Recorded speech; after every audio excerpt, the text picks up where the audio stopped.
Құтқарушылардың әр күнінде олардың өмірі қауіп-қатерден тұратыны баршаға мәлім. Олар кез келген уақытта төтенше жағдайларға дайын болып, адамдарға уақытында көмекке келуі тиіс. Құтқарушыларға қырағылық пен жауапкершілік қашанда қажет. Бұл дағдылар Теміртау қаласындағы құтқару бөлімшесінің басты құтқарушысы Илья Попеловқа да тән. Ол осы салада 12 жыл еңбек етіп келеді. Получилось совсем неожиданно, Бұл жұмысқа орналасуымның өзі қызық. Ең алғашында бос орындар бар ма екен деп сұрауға келгенмін. Жұмысқа құтқарушы болып орналастым. Уақыт өте басты құтқарушы болып тағайындалдым.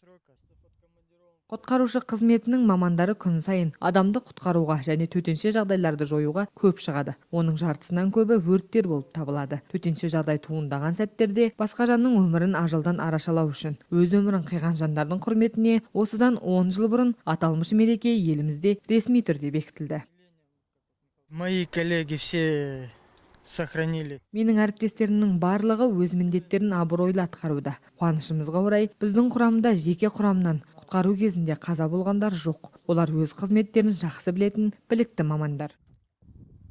Бүгінгі күні төтенше жағдайлар жөніндегі органдар мен бөлімшелер бірнеше авариялық құтқару жұмыстарын орындауға дайын. Оның ішінде өрттерді жою, зардап шеккендерді құтқару, үйінділерді ашу, аварияларды жоюға қатысу және көптеген басқалары бар. Құтқарушы бұл тек кәсіп емес, бұл қабілеттілік және өмір салты. Бұл кәсіптің өкілдері қайғыға тап болған, көмекті қажет ететін адамның қасында ең бірінші табылатындардың бірі. Ребята, всех с праздником. Құрметті әріптестерім, баршаңызды мерекелеріңізбен құттықтаймын. Сіздерге зор денсаулық, бақыт тілеймін. Еңбектеріңіздің жемісін көріңіздер.